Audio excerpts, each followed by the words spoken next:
Magbabalik action sa ring ang IBF Minimum Weight World Champion na si Kid General Pedro Taduran at ang kanyang laban ay gagawin sa Amerika sa darating na April 3, 2026. Idedepensa niya ang kanyang titulo kontra sa Meksikano na si Gustavo Perez.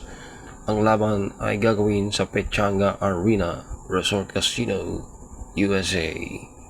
Si Perez nang maging kalaban ni Taduran ay may current record na 16 wins, 1 loss, 5 victories by knockout.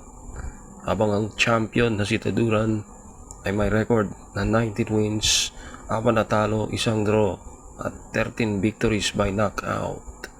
Huling nating nakitang lumaban si Taduran last October of 2026. Ito ay nang tinalo niya ang kapwang Pilipino na si Christian Balunan by a 12-round unanimous decision. Ang kampiyon si Taduran ay kasalukuyang under sa MP Promotions o Manny Pacquiao Promotions.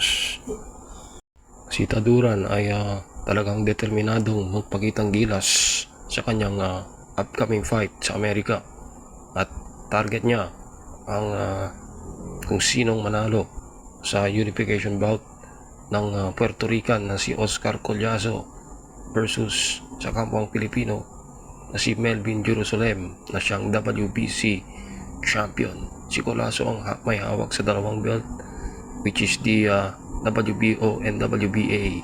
So kung sinong manalo sa laban na to, siguradong magiging next opponent ni Taduran, at kung sino manalo sa kanila ang siyang magiging undisputed minimum weight boxing champion.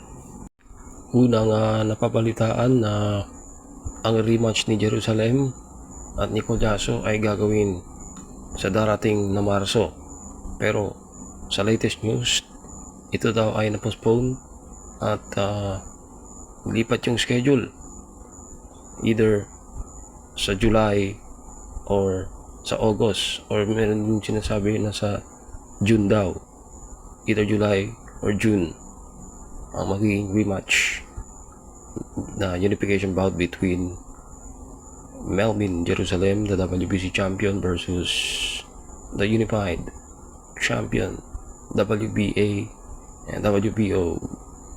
And also nasa top 10 pound for pound itong si Oscar Collazo. So magandang laban ito. Thanks for watching, boxing fans.